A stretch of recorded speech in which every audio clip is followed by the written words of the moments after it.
Video చూసే ముందు జై హనుమాన్ అని కామెంట్ చేయండి. మన హిందూ సంప్రదాయంలో కుంకుమను లక్ష్మీ స్వరూపంగా భావిస్తారు.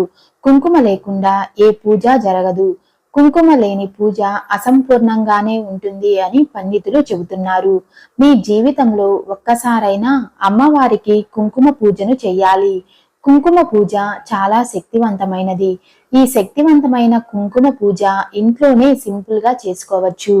ఎప్పుడైనా సరే అమ్మవారికి కుంకుమ పూజను చేసుకోవచ్చు. ముఖ్యంగా ఈ నవరాత్రుల్లో ఎవరైతే అమ్మవారికి కుంకుమ పూజను చేస్తారో వారిపై దుర్గమ్మ తల్లి అనుగ్రహం ఉండి వారి కోరికలన్నీ నెరవేరుతాయి. అలాగే మీకున్న కష్టాలన్నీ తొలగిపోయి 7 తరాల ఐశ్వర్యం మీ ఇంటికి లభిస్తుంది. అంతటి శక్తి ఈ కుంకుమ పూజకు ఉంటుంది. అసలు కుంకుమ పూజను ఎలా చేయాలి, ఎలాంటి నియమాలు పాటించాలి అన్న విషయాల గురించి ఈ వీడియోలో తెలుసుకుందాం. వీడియోని స్కిప్ చేయకుండా చూడండి. కుంకుమ పూజ చేయాలనుకునే వారు ఉదయాన్నే నిద్ర లేచి తలస్నానం చేసి మీ ఇంటిని శుభ్రం చేసుకోవాలి.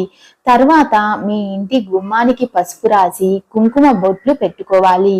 తరువాత మీ పూజ గదిని, దేవుడి పటాలను కూడా శుభ్రం చేసుకుని పటాలకు పసుపు రాసి కుంకుమ బొట్లు పెట్టుకోవాలి. ఇంట్లో పూజను ప్రారంభించే ముందు పసుపు నీళ్లను చల్లుకోవాలి. పూజ చేసే స్త్రీలు కాళ్లకు పసుపు రాసుకొని నుదుటిన కుంకుమ బొట్టు పెట్టుకొని చేతుల నిండుగా గాజులు వేసుకొని కుడి చేతికి తోరణం కట్టుకొని అమ్మవారికి కుంకుమ పూజను చేయాలి. ముఖ్యంగా మీ పూజ గది ముందు అష్టదళ ముగ్గును వేసుకోవాలి. అష్టదళ ముగ్గు అంటే లక్ష్మీదేవికి చాలా ఇష్టం. ముందుగా మీ పూజ గదిలో ఉన్న అమ్మవారి పటాన్ని పూలు నగలతో నిండుగా అలంకరించుకోవాలి. కుంకుమ పూజకు మీ పూజ గదిలో లక్ష్మీదేవి చిత్రపటం లేదా దుర్గాదేవి పటం ఉన్నా సరిపోతుంది. మీ దగ్గర ఉన్న నగలతో అమ్మవారిని అలంకరించుకోవాలి అనుకుంటే ముందుగా ఆ నగలను పాలతో శుద్ధి చేసుకోవాలి. ఆ తరువాతే అమ్మవారికి అలంకరించుకోవాలి. అలాగే చామంతి, గులాబీ పువ్వులను అమ్మవారికి సమర్పించండి. ఈ విధంగా అమ్మవారి పటాన్ని అందంగా అలంకరించుకోవాలి. కుంకుమ పూజ ప్రారంభించే ముందు కొన్ని అక్షింతలను సిద్ధం చేసుకోవాలి. అలాగే రాగి చెంబు నిండా నీళ్లు పోసి దాంట్లో 11 రూపాయి బిళ్ళలు, పువ్వులు వేసి మీ పూజ గదిలో పెట్టుకోండి. తరువాత అమ్మవారి పటం ముందు ఒక ఎర్రటి వస్త్రాన్ని వేసి ఆ వస్త్రం మీద కొంచెం బియ్యం పోసి ఒక తమలపాకును పెట్టుకోవాలి. ఆ తరువాత పసుపుతో గౌరీదేవిని తయారు చేసుకొని ఆ తమలపాకు పైన ప్రతిష్ఠించుకోవాలి. తమలపాకు అందుబాటులో లేని వాళ్ళు చిన్న వెండి ప్లేట్ కానీ, విస్తరాకు కానీ, కొత్త స్టీల్ ప్లేట్ కానీ పెట్టుకోవచ్చు. కొంచెం పసుపు తీసుకుని అందులో కొన్ని పాలు పోసి ముద్దలాగా చేసి గౌరీదేవిని తయారు చేసుకోవాలి. ఆ గౌరీదేవికి కుంకుమ బొట్టు, కాటుక, పూలు పెట్టి బాగా అలంకరించుకుని తమలపాకు మీద ప్రతిష్ఠించుకోవాలి. ఆ తరువాత గౌరీదేవికి తాంబూలం సమర్పించి నమస్కారం చేసుకోవాలి.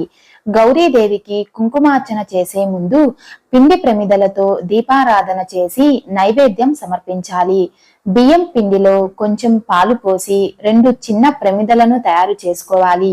ఆ ప్రమిదల్లో నువ్వుల నూనెను కానీ, ఆవు నెయ్యిని కానీ పోసి ఒక్కో దాంట్లో 2 వత్తులను వేసి గౌరీదేవి ముందు ఆ ప్రమిదలను పెట్టి దీపారాధన చెయ్యాలి. ఇక అమ్మవారికి నైవేద్యంగా పరమాన్నం, పులిహోర, దద్దోజనం సమర్పించండి. ఇవన్నీ చెయ్యలేని వారు ఒక చిన్న బెల్లం ముక్కను అయినా సరే సమర్పించవచ్చు. ఇక కుంకుమ పూజను చెయ్యడానికి 100 గ్రాముల కుంకుమను తీసుకోండి.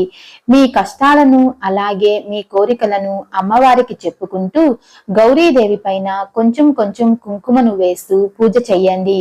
కుంకుమ పూజ చేసేటప్పుడు లలితా సహస్రనామం చదివితే చాలా మంచిది.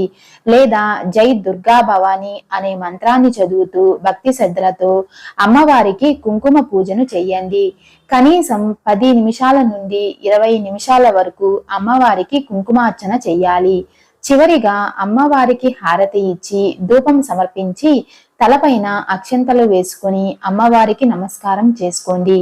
అమ్మవారిని పూజించిన కుంకుమను నేల మీద పడకుండా జాగ్రత్తగా తీసి మీ బీరువాలో కానీ, పూజ గదిలో కానీ భద్రపరుచుకోవాలి. ప్రతిరోజు స్నానం చేసి అమ్మవారిని పూజించిన కుంకుమను పెట్టుకుంటే ఆ రోజంతా మీకు మంచి జరుగుతుంది. ఇలా చేస్తే లక్ష్మీదేవి అనుగ్రహం వల్ల మీ ఇల్లు అంతా డబ్బుతో నిండిపోతుంది. ఈ విధంగా అమ్మవారికి కుంకుమ పూజ చేస్తే మీ ఇంటికి అఖండ రాజయోగం వరిస్తుంది. మీరు కోరిన కోరికలు అన్నీ వారం రోజుల్లోనే నెరవేరుతాయి. మీ కుటుంబానికి ఉన్న సమస్యలన్నీ తీరిపోతాయి. కుంకుమ పూజ చేసే స్త్రీలు ఒక పూట ఉపవాసం ఉండాలి. ఉపవాసంలో ఉన్నప్పుడు పాలు పండ్లను స్వీకరించవచ్చు. కుంకుమ పూజ చేసినప్పుడు పాటించాల్సిన నియమాలేమిటంటే భార్యాభర్తలు బ్రహ్మచర్యం పాటించాలి. పూజ చేసే స్త్రీలు మంచం మీద కూర్చోవడం, గొడవలు పడడం, నిద్రించడం, కన్నీళ్లు పెట్టుకోవడం వంటివి చెయ్యకూడదు. కుంకుమ అంటేనే లక్ష్మీ స్వరూపం. కుంకుమకు అత్యంత దైవశక్తి ఉంటుంది. ఏదైనా ఒక శుక్రవారం రోజు మీ ఇంటి ప్రధాన ద్వారం పైన కుంకుమతో ఓం అని రాయండి. ఇలా చేస్తే లక్ష్మీదేవి సంతోషించి మీ ఇంట్లోకి అడుగు పెడుతుంది. ఇంట్లో ఎలాంటి డబ్బు సమస్యలు ఉండవు. అలాగే ఏదైనా మంగళవారం రోజు కుంకుమ నీటిలో ఒత్తులను తడిపి ఆ ఒత్తులను ఆరబెట్టి ఆ ఒత్తులతో దీపారాధన చేస్తే సమస్త దేవతల ఆశీర్వాదం మీపై ఉంటుంది. మీ ఇంట్లో ఎవరైనా అనారోగ్య సమస్యలతో బాధపడుతుంటే వారికి కుంకుమ కలిపిన నీళ్లతో దిష్టి తీయండి. ఇలా చేస్తే త్వరగా వారి ఆరోగ్యం మెరుగుపడుతుంది. పెళ్లైన ఆడవాళ్లు ప్రతిరోజు కుంకుమ బొట్టు పెట్టుకుంటే భర్త ఆయుష్ పెరుగుతుంది. ఉంగరపు వేలుతో కుంకుమ బొట్టు పెట్టుకుంటే మానసిక ప్రశాంతత లభిస్తుంది. అలాగే మంచి జ్ఞానం లభిస్తుంది. చదువుకునే విద్యార్థులు ఉంగరపు వేలుతో కుంకుమ బొట్టు పెట్టుకుంటే విద్యా బుద్ధులు సమృద్ధిగా లభించి జీవితంలో గొప్ప స్థాయికి వెళ్తారు. మధ్య వేలుతో కుంకుమ బొట్టు పెట్టుకుంటే మీ ఆయుష్ పెరుగుతుంది. మీ ఇంట్లో అష్టైశ్వర్యాలు చేకూరుతాయి. అలాగే స్త్రీలు ఎవరికైనా బొట్టు పెట్టాలంటే చూపుడు వేలుతోనే ఎదుటి వారికి బొట్టు పెట్టాలి. పొరపాటున మధ్య వేలుతో ఎదుటి వారికి బొట్టు పెడితే వాళ్ళు చేసిన పాపాలన్నీ మీకు అంటుకుంటాయి. అలాగే దేవుని పటాలకు బొట్టు పెట్టేటప్పుడు ఉంగరపు వేలుతోనే పెట్టాలి. బొటన వేలుతో కుంకుమ బొట్టు పెట్టుకుంటే అనారోగ్య సమస్యలే ఉండవు. చూపుడు వేలుతో కుంకుమ బొట్టు పెట్టుకుంటే మీరు తెలియక చేసిన పాపాలన్నీ తొలగిపోతాయి. అలాగే ఆర్థిక సమస్యల నుండి త్వరగా బయటపడతారు. చిటికెన వేలుతో కుంకుమ బొట్టు ఎట్టి పరిస్థితుల్లో పెట్టుకోకూడదు. స్త్రీలకు నెలసరి వచ్చినప్పుడు పొరపాటున కూడా కుంకుమను పెట్టుకోకూడదు. ఒకవేళ పెట్టుకుంటే లక్ష్మీదేవిని అవమానించినట్లు అవుతుంది. అంతేకాకుండా అమ్మవారి ఆగ్రహానికి గురవుతారు. దీంతో మీకు మీ కుటుంబ సభ్యులకు అనారోగ్య సమస్యలు వస్తాయి. డబ్బు సమస్యల్లో కూరుకుపోతారు. ఈ వీడియో మీకు నచ్చినట్లయితే లైక్ చేసి షేర్ చేయండి. ఇలాంటి మరిన్ని అప్డేట్స్ కోసం మా ఛానల్ ని సబ్స్క్రైబ్ చేసుకోండి.